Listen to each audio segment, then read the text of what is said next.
Hello, this is Kelly from Rue Pursuit. Today we are talking about masterboards and collaging your masterboards, and basically these are ones that I've already created, and I'm going to tell you the different techniques that I use to create these masterboards, because I know most of the masterboard videos are basically people, you're watching people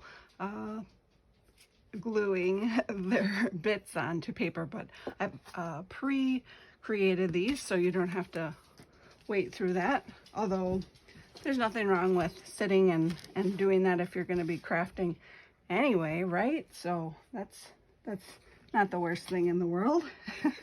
So at any rate, I wanted to get started and tell you the different types.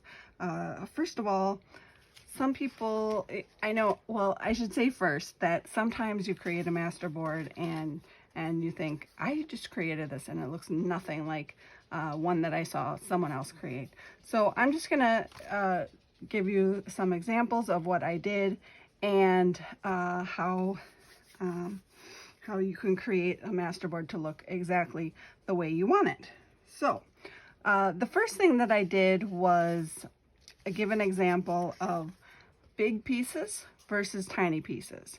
So the one on the left is where I just used very large pieces of scraps, and then the second one I used small tiny pieces and random size. So those are those two. Let's see. So another way that you can do it is you can do square pieces, or you can do torn pieces. All my other masterboards are torn pieces, and this is the only one I did that was almost exclusively square pieces. So that kind of gives you an idea of that. What else? So the other option that you can do is I use like book pages and crossword puzzles and hymnals, which are essentially book pages. So yeah, this is using all variations of book pages. And then you can also do one that's very colorful and use, scrapbook paper and pattern paper. So when you are adding decorations to these, I would recommend maybe whatever is going to be your focal piece. I would put, I would back it with a book page, so, or a map or a hymnal or something that you would use on this type of paper. And then there's a nice contrast. So if I use this one, I might cut this board in half and create a little card that looks something like that. So that will give you the nice contrast between the bright colors and the background. So, and then vice versa, if you're creating a masterboard and you want to create add some kind of a center piece that it has maybe some color in it, and then there'll be a nice contrast. Of course, the other option is to just go texture. So you're adding texture, so you're using the same colors but texture. So you might add some fabric, like for instance, this is kind of like a cheesecloth or muslin gauzy fabric, and you could go like that and create something there. So there's lots of different options that way, but you kind of get my point. Okay, what else? Mixed. Well, obviously you can do mixed between the color and the book pages, but then you run into the problem of what goes on it, and do what kind of, whatever you choose as your center point may get lost because of the color. So that's just something to think about. And then also, one interesting thing that came out of all of this is how you start. So there's three ways. So I've seen people start in the middle and work their way out. I've seen people start in the border and work their way in, and I usually do it random. Meaning I put a piece here, I put a piece here, here, and then I just keep filling in. But what I want you to know is I tried every one today and I discovered something. I discovered that I really, really liked the one where I started in the center. And this is how my Masterboard turned out. So this is the one where I started at the edge and moved my way inward. And this is the one where I started in the middle, this one. And I'm essentially using the same type of papers, but there's something more pleasing to the eye about it. And then also, I did inadvertently do the same thing with the large pieces too. So that's something to think about. Okay. Oh, one more thing. Some people distress the edges. So here's an example of the edges distressed. I don't think I would ever do that other than this sample, because it is a lot more time than I think I would want to spend. But it does have a nice look. So if you like the look and you think, you know, putting the time in to do that is worth it, I say go for it. Because it's your time, right? And you can do what you want to. It's your craft party and you can do what you want to. So here's the thing. Now we can kind of get to the part where you may not see it because you couldn't wait all the way to the end of those Masterboard videos. But usually at the end, I go ahead and I trim my edges of the edge scraps. Sometimes I take the paper trimmer and just shorten these, like cut, you know, just like 2 millimeters off of the edge. So that's something that you can do if your edges don't look quite right to you. And then I would normally just figure out how big I would want them to be. And for this one, and I do recommend using your, not freehand doing it, because you really want these to be even. So I'm gonna find my middle approximately, and I'm gonna trim it. And I just do this symmetrically, and I mean, the randomness of it, just, you know, you just never know what you're gonna get, and they always look good. I've never found one that didn't. So just have faith in that process. Don't try to overthink it and figure out, oh, this one, and maybe I look at this one and think, oh, this part is a little bit big. That's fine. All you need to do to fix that is just, you know, put your focal point in that area. It gives you a great opportunity and place to put your focal point. So, okay. Yeah, so I would normally just start cutting these. And I think they do look a whole lot better when you use your corner trimmer. I'm gonna go ahead and trim my corners.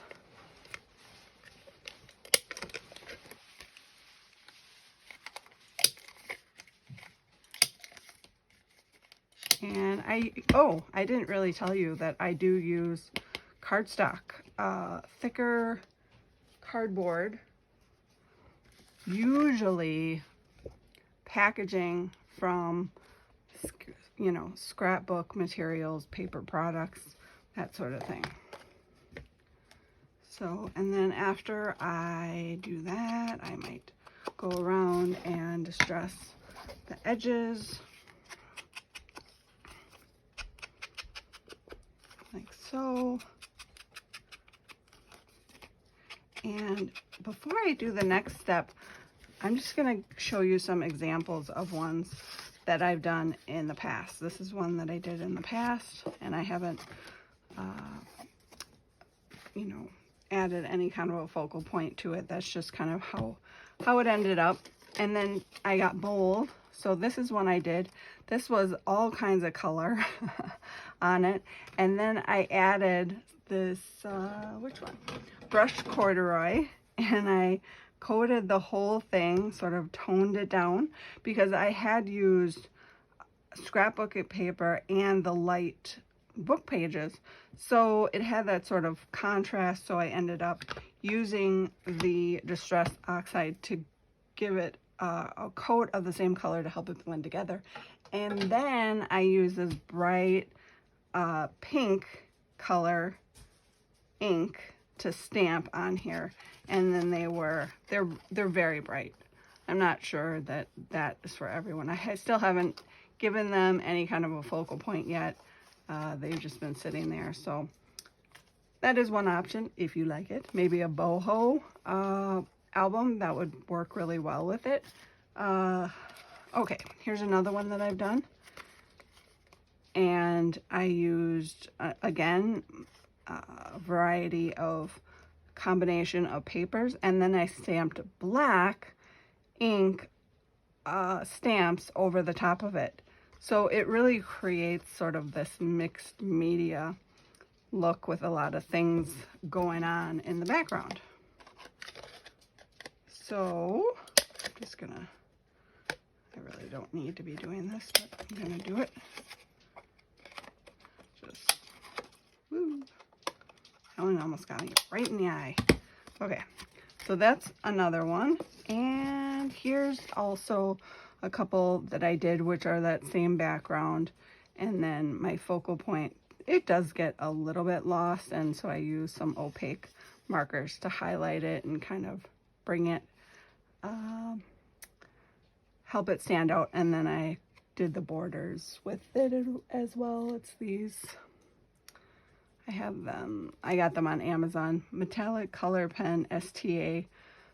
I call them my opaque markers, but obviously, I mean, not obviously, but that is not in the name in the Amazon description. So STA metallic color pen,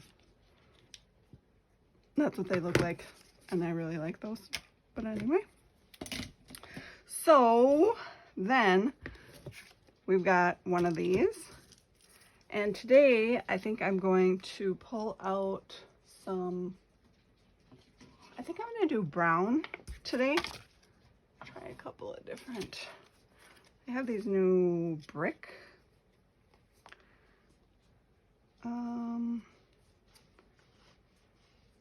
stamps. So I'm going to try that. Maybe the angle.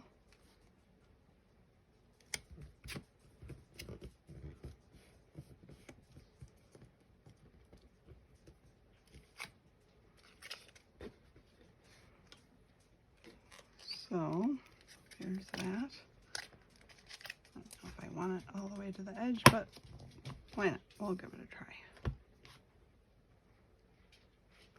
Get my same angle.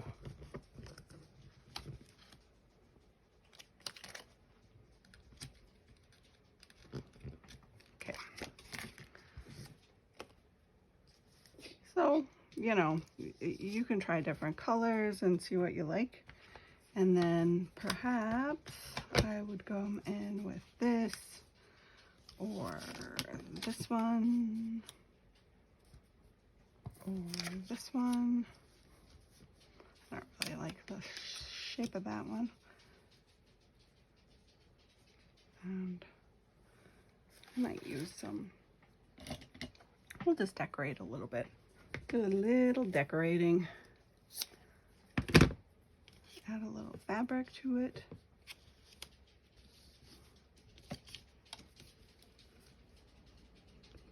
Oh, my pin in it. I put a pin in it. That ink is not coming out. I mean, glue. Glue is not coming out. Okay. All right.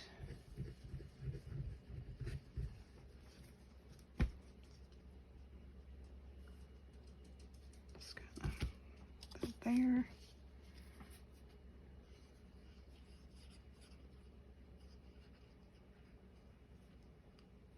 Oh yeah, we have some kind of a glue crisis going on here. Okay, coming back to it. Don't quit on me now, glue. Okay. Alrighty, and that looks pretty good there. And maybe we need a little border at the top. Not really loving that.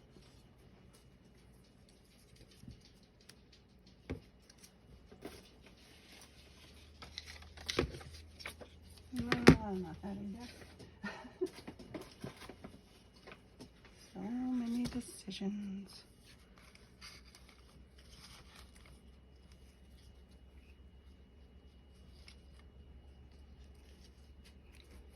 Maybe try my decorative scissors.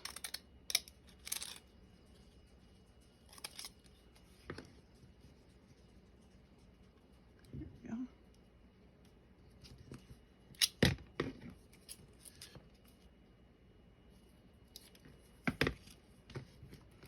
Then I can round the corners again, I guess. Oh, look at that side. Oh, that side's way better.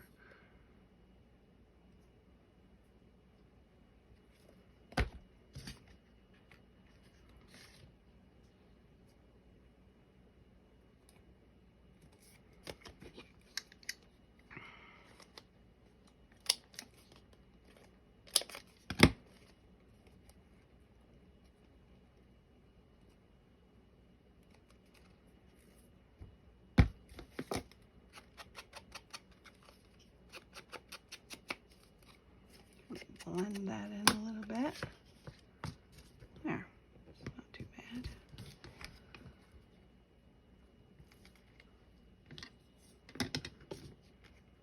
I don't know why, but it looks like, oh, I can't decide.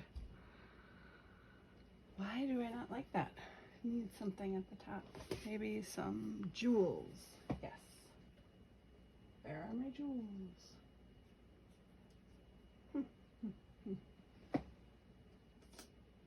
Really use some jewels. Later on, I'm going to put some jewels right here.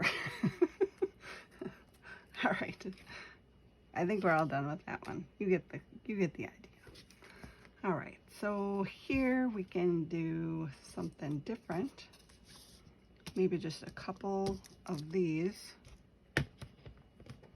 stamps to add a little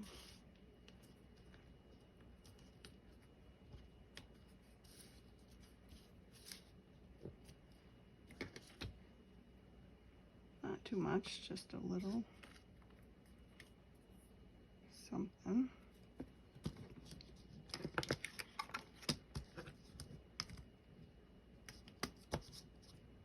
I'll try this airmail one.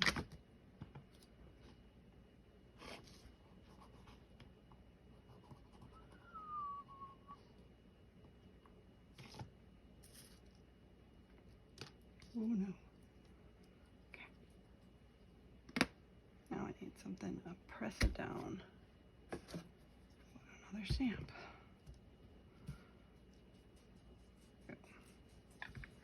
Not great, but not bad.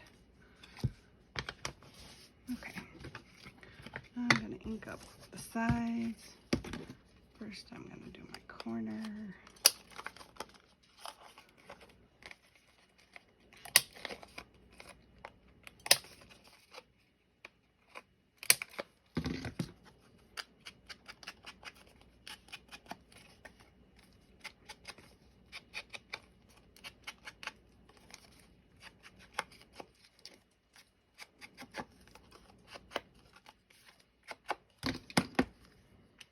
Okay, there's that. Could do, I think this kind of goes this way, so we could do something along those lines. Nope, that's not the way I like it.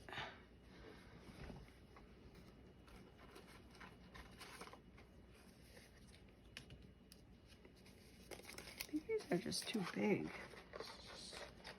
Or maybe I need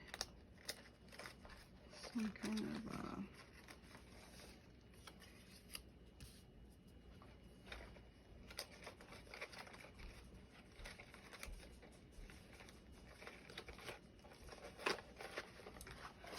nothing I'm finding today is what I want. Let's see here. Let's do something different.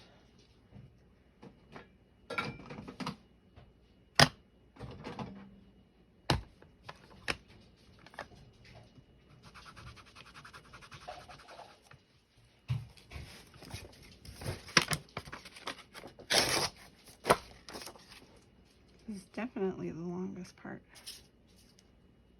Okay. I'll just, there we go.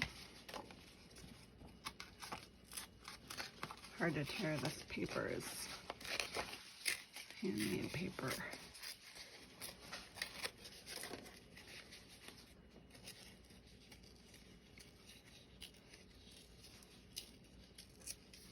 You can feel the fibers in it. There we go. So now, maybe I'll ink these edges.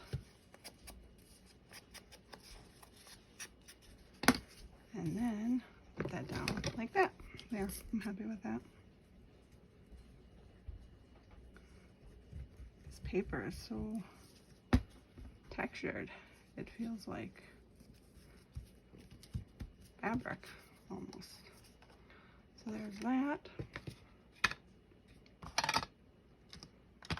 Okay, so there's a few examples of creating the actual cards from Masterboards and how doing a little bit different types of boards can give you different results. So I hope you enjoyed this. I hope you found it helpful. And as always, thanks for coming along. If you liked the video, go ahead and like and subscribe. That would be really helpful. And there's a link to my Etsy shop, as I have a few things, junk journal related things on sale there. So, all right, talk to you later.